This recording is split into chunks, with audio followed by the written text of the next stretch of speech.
রোদের যে তাপ, ফেসবুকে অনেক ভিডিও দেখছি যে রোদের তাপে ডিম ভাজছে। আমরা একটু ট্রাই করি। একটা প্লেটে, স্টিলের প্লেট, তার মধ্যে আমি সয়াবিন তেল দিয়েছি।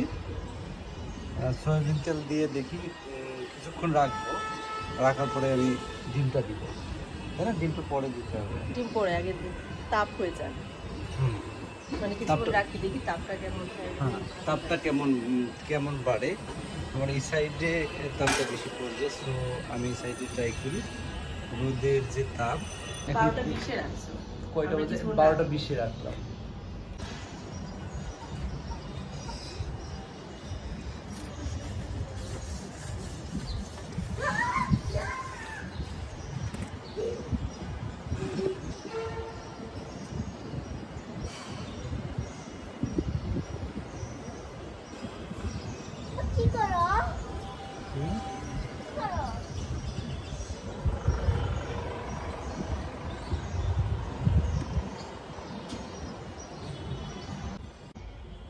এখন 1টা 20 বাজে। তো আমরা এখন এর মধ্যে একটা ডিম ছেড়ে দিয়ে দেখবো।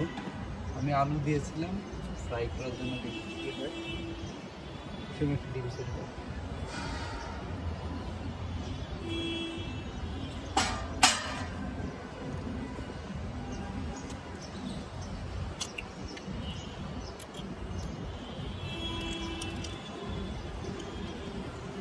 ঠিক 1 ঘন্টা পর চলুন এবার যে দেখি ডিমটা কতটুকু ফ্রাই হয়েছে 1 ঘন্টার মধ্যে।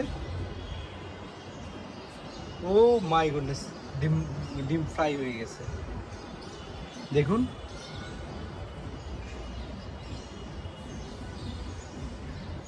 না ভাই, আসলে ডিম ফ্রাই হয়নি, সানলাইটে ডিম ফ্রাই হয়নি। ঢাকার সানলাইটে সম্ভব না, ঢাকার সানলাইটে সম্ভব হয়নি। এটা যখন 1 ঘন্টা পরে যখন ডিমটা ফ্রাই হয়নি, তখন বাসার চুলা থেকে ডিমটা ফ্রাই করা, গ্যাসের চুলাতে ডিম ফ্রাই করে ওখানে রেখে দিয়েছিলাম।